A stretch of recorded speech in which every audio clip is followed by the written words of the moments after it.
Before we get started, if you're enjoying this content, you can do us a favor by subscribing to our YouTube channel and ringing the bell. That'll let the algorithm know that you like this content and it will help us produce more.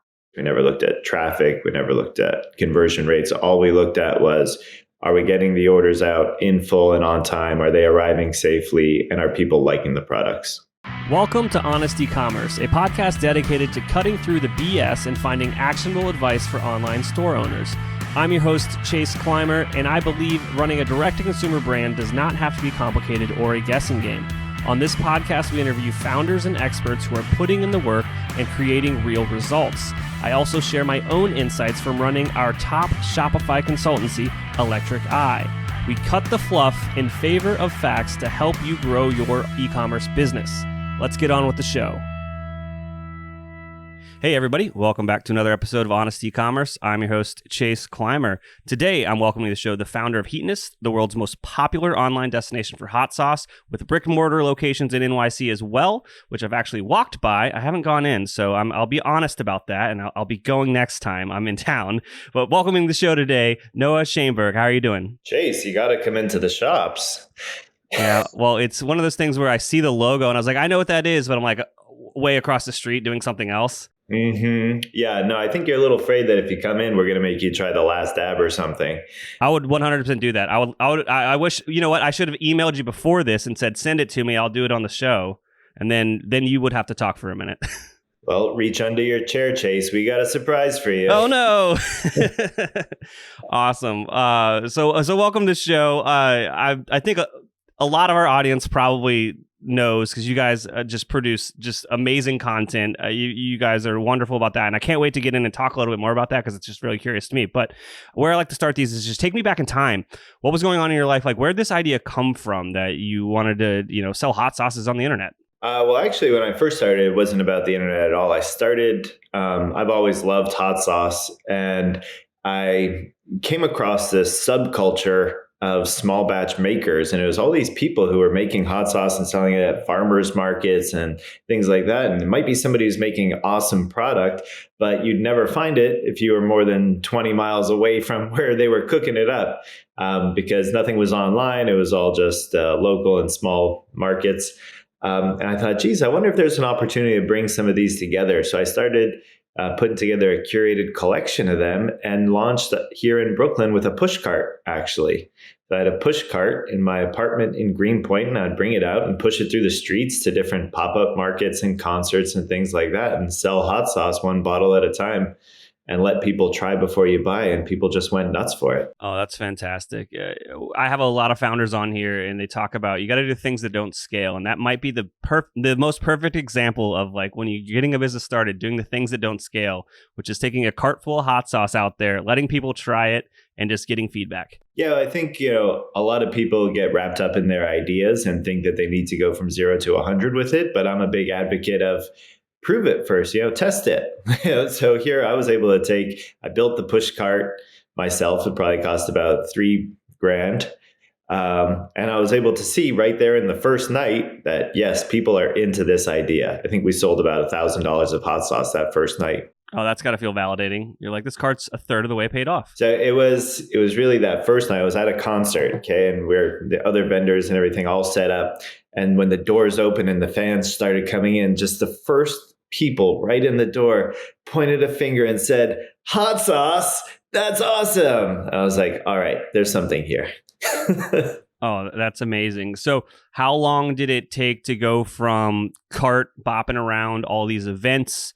Was the next step online, or was it going more towards a more traditional brick and mortar location? Yeah, the next step was online. So started the push cart in 2013, and then in 2014 launched online. And I, of course, still had, a 9-to-5 corporate job, and I would wake up early in the morning and pack up e-com orders on my coffee table and walk by the post office on the way to work, put a handwritten note in each one.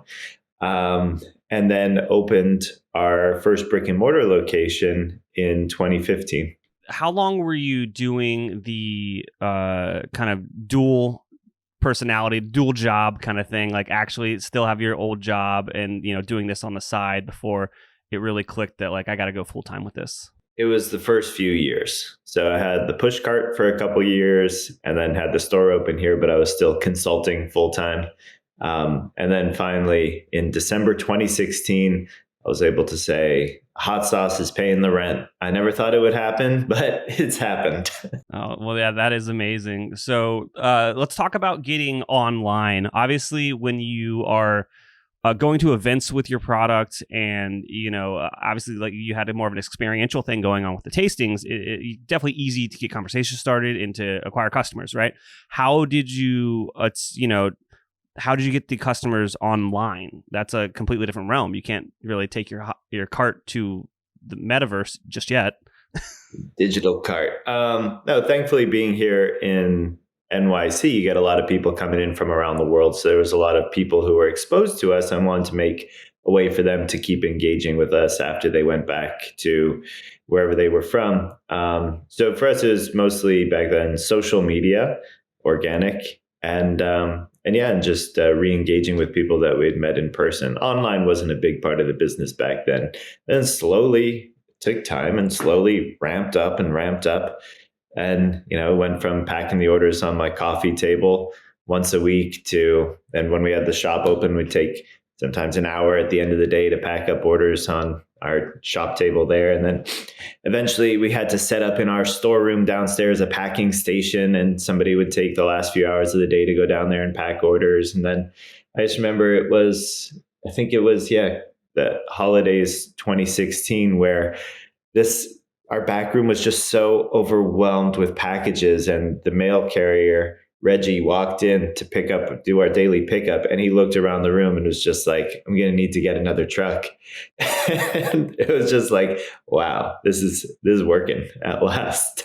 Did you guys have to move into like a more traditional warehousing situation after that? Yeah. So we got our first warehouse up in Greenpoint, so just less than a mile from where the shop is. And we were deciding between two warehouse spaces in the same building. One was 500 square feet, which we thought was the perfect size for us, and the other one was about 1,000. But the second one, the suite number was 218, and 18 is my lucky number. So I said, let's go with that one. We'll have a little extra space, but maybe we can sublet some of it. Or we joked, if we ever get a pallet delivered, this is where we'll put it, over here. And we thought that was the funniest thing. And it was less than 3 months from when we rented that space we thought was way too big that we went back and also rented the other space because we had overflowed the first one. Wow, that's a great problem to have. So you guys obviously had a lot of success on the online side of things over those couple of years, like moving all that product. What would you say were the best kind of investments of your time to really drive that traffic for the business? It was focusing on the product and the experience. So we didn't worry about growth at all back then. We just worried about how do we make the best product possible? How do we make an experience that lives up to the product?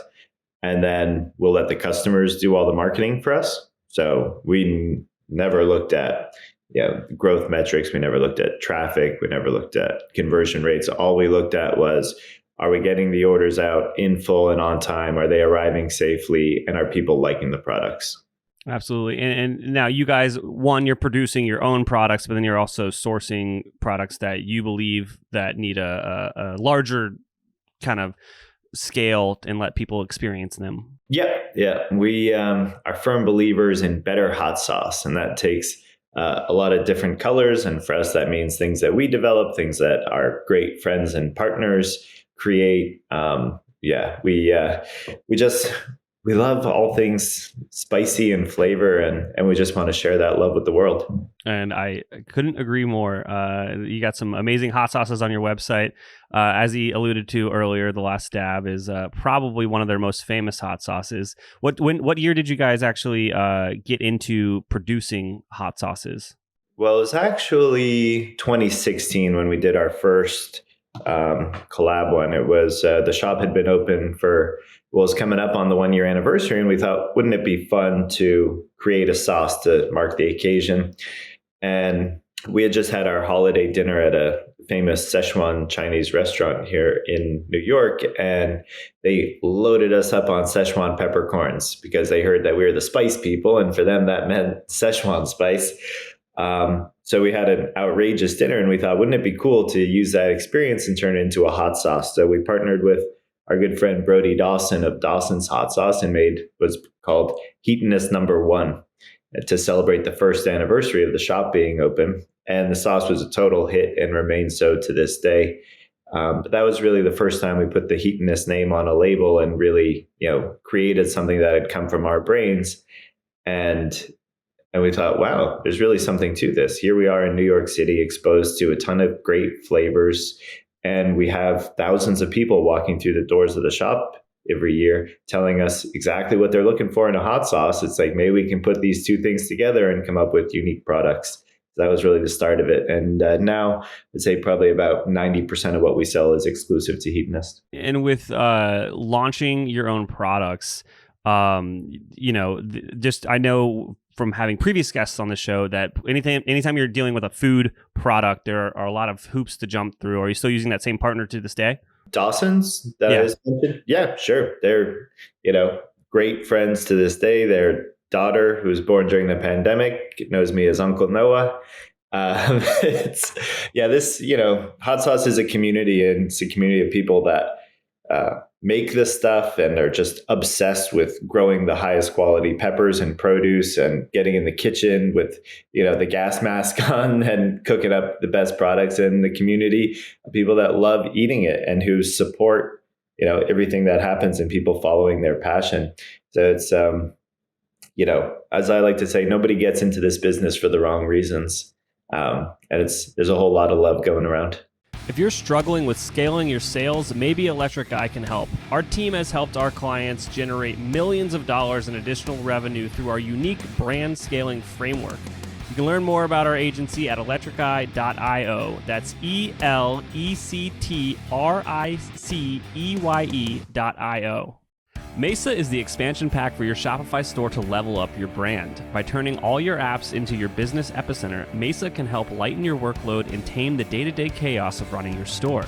Join successful brands like Mudwater, Chubby's, and Golden to learn how to use clever workflows to get more done without more overhead. Whether you need to order details in Google Sheets, products added on Etsy, or customer information updated in your CRM, Mesa connects your data where it's needed most. To put it quite simply, Mesa is a better way to work. Browse pre-made templates for Shopify's most popular apps to get your first automation up and running in minutes. Search Mesa, that's MESA, in the Shopify App Store and download the app today. Is your store holiday ready? Now is the time to make sure you and your team are prepared for the busy season ahead. Gorgias, an omni-channel help desk built for e-commerce, has machine learning functionality that takes the pressure off small support teams and gives them the tools to manage a large number of inquiries at scale, especially during the holiday season. Gorgias combines all your different communication channels like email, SMS, social media, live chat, and even phone into one platform and gives you an organized view of all your customer inquiries. Their powerful functionality can save your support team hours per day and makes managing customer orders a breeze. Merchants can close tickets faster than ever with the help of pre-written responses integrated with customer data to increase the overall efficiency of customer support. Their built-in automations also free up time for support agents to give better answers to complex product-related questions, providing next-level support, which helps increase sales, brand loyalty, and recognition. Eric Bandholtz, the founder of Beard Brand, says, "We're a seven-figure business, and we have essentially one person on customer support and experience. It's impossible to do it without tools such as Gorgias to help us innovate." Learn how to level up your customer support by speaking to their team. Visit gorgias.grsm.io/honest. Mention this podcast when you sign up to get 2 months free. That's gorgias.grsm.io/honest. Today's show is sponsored by the BeProfit app for e-commerce sellers. If you're looking to get a crystal clear picture of your online store's profitability, the best way to do that is with the BeProfit Profit Tracker. Your online business probably has a ton of different expenses that often shift and change. What if you could keep accurate track of things like ad spend and production costs and get an accurate profit margin calculation without the headache of spreadsheets or half-baked apps? That's where BeProfit comes in. BeProfit lets you analyze all of your store's data quickly and accurately to stay on track and optimize your profits. I know a lot of our listeners out there probably keep track of their profits and expenses with a spreadsheet. That will work for a while, but as your store starts to scale up, that simply isn't a viable method of accurately measuring profitability anymore. BeProfit can change all of that for you. Available on Shopify and all the other top e-commerce platforms, the app offers advanced analytic tools to turn mountains of data into intuitive charts and graphs in the blink of an eye. Customize your dashboard, discover valuable insights, and zoom in on the metrics that matter most to you. Take it a step further and gain full control over your data by creating and exporting custom reports. You can even find out which are your most valuable products, top performing ads, best customer cohorts, and so much more with the BeProfit Profit Tracker. Visit beprofit.co today to start your 7-day trial. Don't forget to use code HONEST15, that's HONEST15, to get an exclusive 15% off any plan you choose for the lifetime of your plan. That's beprofit.co, discount code HONEST15.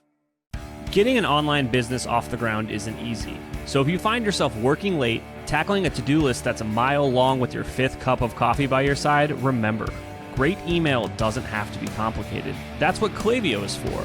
It's the email and SMS platform built to help e-commerce brands earn more money by creating genuine customer relationships. Once you set up your free Klaviyo account, you can start sending beautiful, branded messages in minutes thanks to drag-and-drop design templates and built-in guidance. And with e-commerce specific recommendations and insights, you can keep growing your business as you go.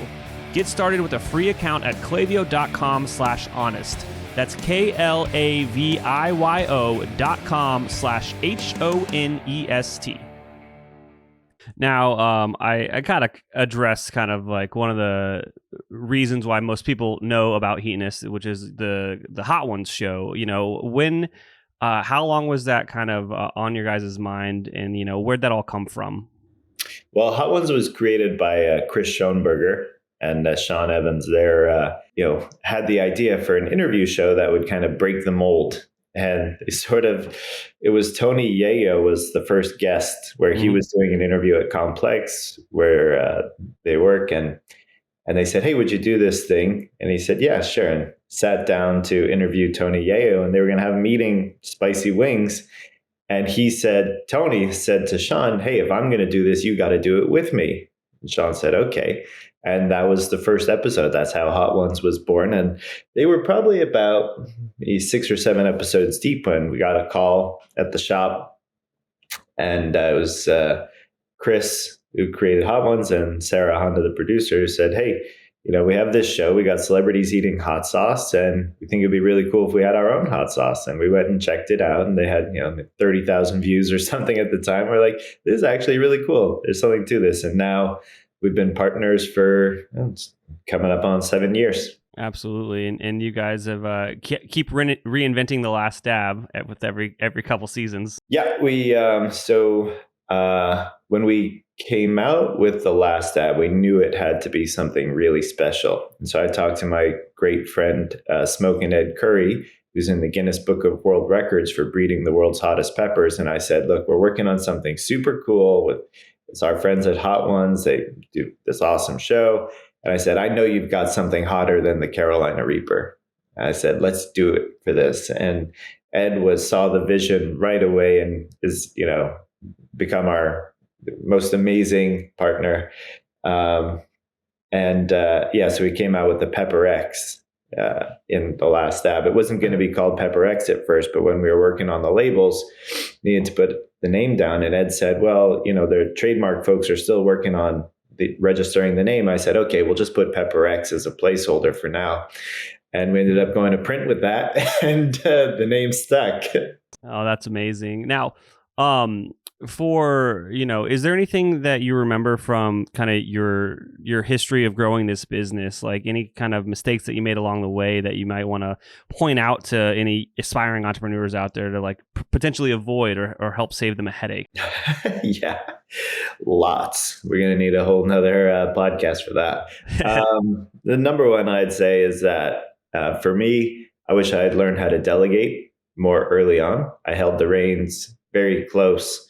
And, as a creative endeavor, you can kind of understand like this was really my baby. But I think I would have benefited from trusting more people with more stuff early on, because then I'd be good at it by now, whereas opposed to still learning. Absolutely. Now, is there anything that I forgot to ask you about that you think would resonate with the audience? Yeah, definitely. Logistics. Yeah. Any person who's actually operating a business in e-commerce that involves physical fulfillment, that's going to be the number one thing on their mind, is actual freaking logistics. Once I was doing an interview for Forbes, I think it was about doing business in New York City. And they said, what's one thing that people wouldn't think about that's tough about doing business in New York City? And I said, all the freaking garbage. But literally garbage, in terms of just getting someone to haul away the actual physical trash is such a nightmare to deal with. Like, that's one small thing. You can imagine the logistics of trying to get thousands of bottles of hot sauce a day where they need to be, whether it's in stores or warehouses, delivered to people's front porches that are, unbroken with the right product and the right time, and warehouse shelves full, and getting people showing up for shifts, and just trucks moving every which way. There's so much logistics involved in actually scaling a business. It's so much easier when you're shipping out 10 packages a day and you're doing them yourself and you know exactly what's in each one. But now, the complexity grows infinitely as the business scales. But thankfully, there's a lot of good people out there who can help you, but there's also a lot of challenges waiting for you. And now with those challenges, you guys are running your own warehouse yourself, I'm assuming? No, we stopped running our own warehouse back in I think it was like the end of 2017. We started working with different 3PLs. We had a number of experiences of varying degrees of success and failure. And now for the last couple years, last few years, we've partnered with Shopify's fulfillment network. And that's been a really great partnership. We work very closely with the team there, and our customers are pleased with the results. Yeah, I was going to ask, I think that's something in a scaling business's mind that takes a lot of weight on a founder, is like, when is the right time to move to a 3PL? So do you have any kind of insight on that journey? I think you'll know when when the time is. And it depends also on the complexity of your business. The simpler you can make things, then the simpler it'll be to pass that off to someone else. It's like, what do you want to spend your mind on, your attention? For so many years, that was our biggest concern. We didn't think about, customer acquisition, marketing, any of that stuff, because I said it would be irresponsible of us to bring more customers into this if we're not shipping the orders out properly and we're not shipping them out when we want to. So we didn't think about that at all until we could properly scale. And we worked with a few different 3PLs and nothing really fit. And I was saying to Tyler, who's our COO now, saying, I think we might need to open a warehouse back up again. I said, we don't grow our own peppers because we have great farming partners who are super passionate about farming and who grow great peppers. We don't have our own kitchen because we have great manufacturing partners who have kitchens and who are super passionate about making hot sauce. I said, there's no way we're going to find somebody who's super passionate about putting bottles into boxes and slapping a label on them and shipping them out. What we ended up finding in Shopify fulfillment is people that are super passionate about helping entrepreneurs succeed. And knowing that it's not going to be perfect all the time. No one's perfect at 3PL, but that there's smart people who really care on the other end of that phone when things are not going well, that you can work through it together. That was the most important thing. Well, that's fantastic. It's actually, you're one of the first people I've spoken to that are actually using the Shopify fulfillment network after they announced it. I was at Unite a few years ago when they announced it, and we were like, oh, this is going to be really cool. And then the pandemic hit, and we're like, whoa. Yeah, we were one of the first partners. We worked with them very closely. Like, for us, we weren't, pardon my French, we weren't dicking around when it came to 3PL because we'd already had a couple failures. So we went to visit each of the warehouses, to stand on the floor to see, okay, when someone's packing the boxes, what's it look like? What's the lighting? Where are the windows? Is there air conditioning? how are the trucks getting here from the highway? How far is it to the distribution center from the post office? We went to Shopify headquarters in Ottawa to meet with the teams and the developers to see what the product was going to like. We kicked the tires really hard to make sure that this was going to work. Yeah. And I'm glad that we did, because it's been a really fruitful relationship since then. Yeah, and I'm sure that they're going to be very, very pleased to hear that. I'm going to share this over with some people that I know over there once the episode comes out. Noah, I can't thank you enough for coming on the show. We've been talking so much about the amazing products that you guys are producing. If so, what's your recommendation of the week? Not your favorite, just like what's top of mind for the a product on the site for people to go check out. So I talked about Heatonist #1, our first anniversary sauce. And actually just last week, we launched Heatonist #7, celebrating the 7-year anniversary of the shop being open. And each year when we do these, since that first one with the Szechuan peppercorns, each year we make the anniversary sauce with an ingredient that's never been used in hot sauce before.